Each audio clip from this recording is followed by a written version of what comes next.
150 U.S. troops arriving in Poland today, part of the Pentagon's effort to alleviate Warsaw's security concerns after Russia's move into Ukraine last month. This is your Wednesday afternoon news hub. I'm Sarah Murray. Poland is just one of 4 NATO member countries where the U.S. is dispatching troops. Here with more details is WSJ Washington Bureau Chief Jerry Seib. Hi, Jerry. Thanks for being here. Hey, Sarah. Okay, Sure. So what's the purpose of this troop deployment? These are just 150 of 600 American troops going out. What's the goal?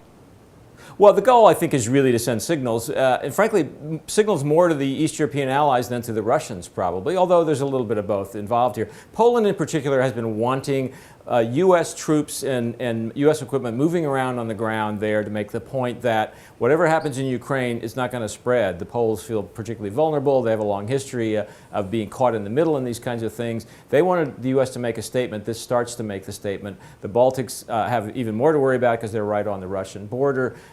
They all wanted clear to the Russians that as members of NATO, they are protected in the sense that an attack on them will be viewed as an attack on the entire alliance. And this is just a way to make that point clear by having somebody do something on the ground, not just say it in a speech somewhere in Brussels.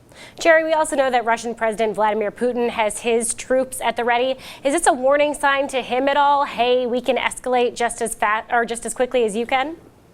Well, I think it is, yeah, but I think more to the point, it'd be in a couple of months. There will be some NATO military exercises in Ukraine itself. Those have been planned for a while. Those will still happen this summer, the Pentagon said yesterday. So that's kind of a more pointed message to Moscow. On the other hand, though, I think the reality is everybody realizes, and President Obama has essentially said, there's no real military option to stop the Russians from annexing Crimea, which they've already done, and not many good military options if they decide to do something even more drastic and move across the border in Ukraine. I will say, though, that the fears that that's what the Russians are trying to do have actually subsided a little bit in the last, say, week or so in Washington, because it appears the Putin goals can be achieved by not having to go that far, by having essentially covert operators working on the ground to stir up pro-Russian sentiment among Russian-speaking residents of Ukraine. You don't need to send troops in force when you can send small numbers in covertly and get them to kind of stir up an army that's in place.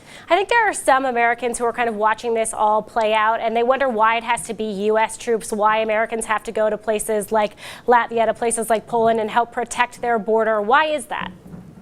Well, it won't ultimately be just U.S. troops. This is a NATO exercise, although what's happening right now is U.S. troops moving around. But ultimately, if there's going to be a sustained higher military presence, it's going to be NATO. That's going to be the U.S. and its military allies. It starts with the U.S., but NATO things always start with the U.S. because it is it's the biggest player on the block. And frankly, if you look at what's happened to defense spending in NATO allies over the last, say, 10 to 15 years, it's shrunk a lot. So the truth is the U.S. military, which has always been outsized among NATO countries, is even more outsized now. So the burden is inevitably going to be more American than anybody else. All right, Jerry Seib, we're going to leave it there. Thanks very much for joining us. Sure, happy to be with you.